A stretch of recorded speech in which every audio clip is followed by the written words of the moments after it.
अहमदनगर लोकसभा मतदारसंघातून भाजपकडून डॉक्टर सुजय विखे यांनी मोठं शक्ती प्रदर्शन करत राज्याचे जलसंपदा मंत्री गिरीश महाजन यांच्या उपस्थितीत आपला उमेदवारी अर्ज दाखल केलाय। अहमदनगर दक्षिण लोकसभा मतदारसंघातून काँग्रेस पक्षाचे विरोधी पक्षनेते राधाकृष्ण विखे पाटील यांचे सुपुत्र सुजय विखे पाटील यांनी भाजपाच्या वतीनं आपला लोकसभेचा उमेदवारी अर्ज दाखल केलाय। दरम्यान अहमदनगर शहर परिसरातून भाजपाच्या वतीनं भव्य रॅली काढण्यात आली होती। यावेळी भाजपाचे मंत्री गिरीश महाजन, राम शिंदे, महादेव जानकर यांसह भाजपा शिवसेनेचे आजी-माजी आमदार तसेच कार्यकर्ते मोठ्या संख्येनं उपस्थित होते।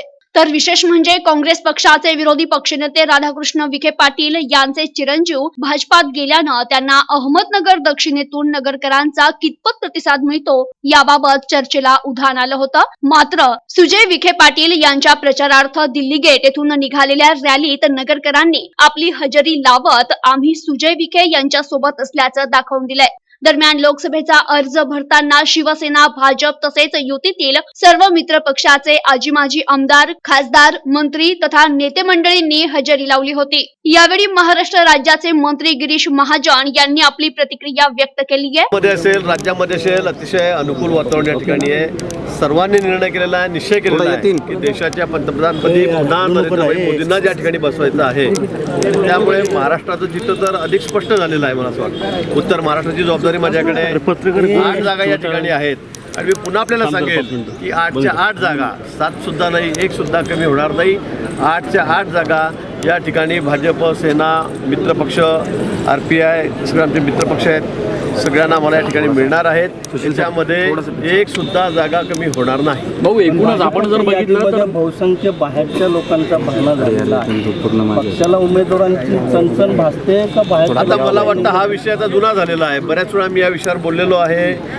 या ठिकाणी अतिशय योग्य उमेदवार बघून, चांगले उमेदवार बघून या ठिकाणी निर्णय झालेला आहे आणि पुन्हा मी आपल्याला सांगेल त्यामुळे 8च्या 8 जागा आम्ही या ठिकाणी जिंकणार आहोत। भाऊ, एकूणच पवार साहेब आता काही दिवसांपूर्वी नगरमध्ये आले होते आणि पूर्ण प्रतिष्ठेशी त्यांनी सुद्धा निवडणूक केलेली आहे। हा सामना विखे विरुद्ध पवार असा सुद्धा काहीतरी म्हटला जातोय, काय वाटतंय तुम्हाला? मला वाटतं इथली जागा जी आहे, नगरची जागा तुम्ही म्हणता प्रेस्टीज केलेली आहे, मला वाटतं सर्वाधिक मताधिक्य आहे, मोठं मताधिक्य म्हणजे तुम्हाला आश्चर्य वाटेल एवढं मोठं मताधिक्य या ठिकाणी या मतदारसंघात सुजय विखे पाटलांना मिळणार आहे आणि ते या ठिकाणी विजयी होणार आहेत। त्यामुळे ते आले गेले, त्यांनी काय केलं ठीक आहे, ते त्यांच्यापर्यंत प्रयत्न करतील, त्यांचा उमेदवार आहे, पण तो त्याला आम्ही फारसं जुमाडणार नाही। यावेळेला आम्ही म्हटल्यापेक्षा लोकांचीच मानसिकता झालेली आहे, मतदारांची मानसिकता झालेली आहे की यावेळेला भारतीय जनता पक्षाला स्पष्ट बहुमत द्यायचं आणि महाराष्ट्रात सुद्धा गेल्या वेळेपेक्षाही अधिक आकडा म्हणजे आपल्याला आश्चर्य वाटेल असा आकडा पुन्हा यावेळेला भाजप, सेना आणि मित्रपक्षांना आम्हाला जागा या ठिकाणी मिळणार। एकीकडे पवारांनी या ठिकाणी ताकद लावलेली असताना पुण्यामध्ये काँग्रेस राष्ट्रवादीला अजून उमेदवार मिळत नाही, 2च दिवस राहिले। मी सांगतो की काँग्रेस आणि राष्ट्रवादीची परिस्थिती राज्यामध्ये अतिशय मला वाटतं या 60-70 वर्षाच्या इतिहासामध्ये जितकी वाईट नसेल तेवढी आता वाईट झालेली आहे। अनेक ठिकाणी त्यांना उमेदवार मिळत नाही आहे, अनेक ठिकाणी त्यांच्या गटबाज्या चाललेल्या आहेत, दोन्ही पक्षामध्ये ताळमेळ नाही आहे, दोन्ही पक्षामध्ये जाऊ द्या एका पक्षामध्ये सुद्धा त्यांचा ताळमेळ नाही आहे, एका पक्षात जाऊ द्या एका घरामध्ये सुद्धा कोणाचा ताळमेळ नाही आहे। इतकी वाईट परिस्थिती त्यांची या ठिकाणी झालेली आहे आणि म्हणून मला वाटतं की यावेळेला मी पुन्हा सांगेल की अतिशय आश्चर्यकारक आकडा म्हणजे आपल्याला सर्वांना सरप्राईज होईल, म्हणजे आश्चर्य वाटेल असा आकडा महाराष्ट्रातून या ठिकाणी येणार आहे। मतदारांनी यावेळेला ठरवलेलं आहे की भारतीय जनता पक्षाला स्पष्ट बहुमत द्यायचं। कदाचित 100% जागा जरी आल्या तरी आपल्याला आश्चर्य वाटायला नको। तर आज मी भाजपाच्या वतीनं लोकसभेसाठी उमेदवारी अर्ज दाखल केला असून राज्याचे मुख्यमंत्री फडणवीस यांसह युती आणि युतीतील सर्व आजी-माजी आमदार तसेच पदाधिकारी आणि कार्यकर्ते यांचे आभार व्यक्त करत येणाऱ्या 23 एप्रिलला नगरकर मला मोठ्या मताधिक्यानं निवडून देतील असा विश्वास दाखवत सुजय विखे यांनी देखील आपली प्रतिक्रिया व्यक्त केली आहे। अध्यक्ष अमित भाई शाह, राज्याचे मुख्यमंत्री फडणवीस साहेब, प्रदेशाध्यक्ष दानवे साहेब, महाजन साहेब आणि समस्त पालकमंत्री शिंदे साहेब आणि समस्त दानकर साहेब या ठिकाणी आले। राष्ट्रपती सगळ्यांचे मनापासून आभार मानतो की या ठिकाणी त्यांनी मला या उमेदवारीला पात्र त्या ठिकाणी मला एबी फॉर्म देखील दिला आणि आज अर्ज भरताना मला अतिशय आनंद होतो। सगळ्यांची नाराजी दूर करण्यात तुम्हाला यश आलेलं आहे, परंतु आयुष्यामधला एवढा मोठा इव्हेंट असताना आज आपल्या वडील या ठिकाणी काय खंत वाटते?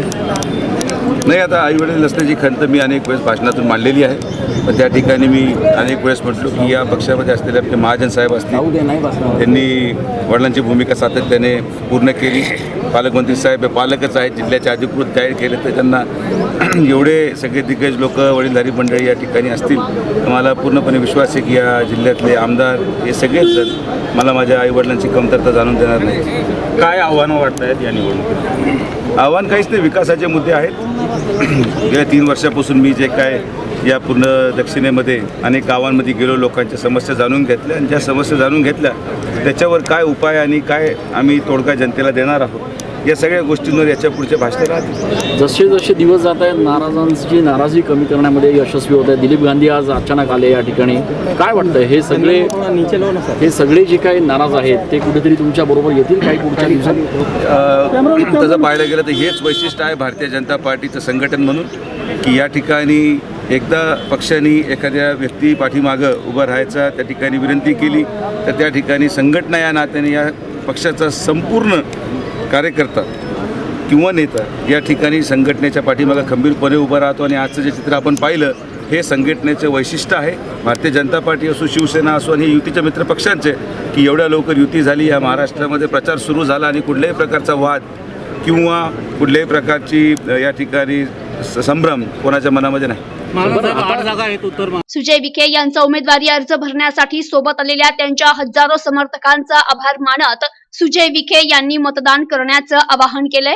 जिल्हाधिकारी तथा निवडणूक निर्णय अधिकारी राहुल द्विवेदी यांच्याकडे सुजय विखे यांनी आपला उमेदवारी अर्ज दाखल केलाय. मोठं शक्ती प्रदर्शन करत सुजय विखे यांनी अर्ज दाखल केला असून यामुळे शहरात बराच काळ वाहतूक ठप्प झाली होती.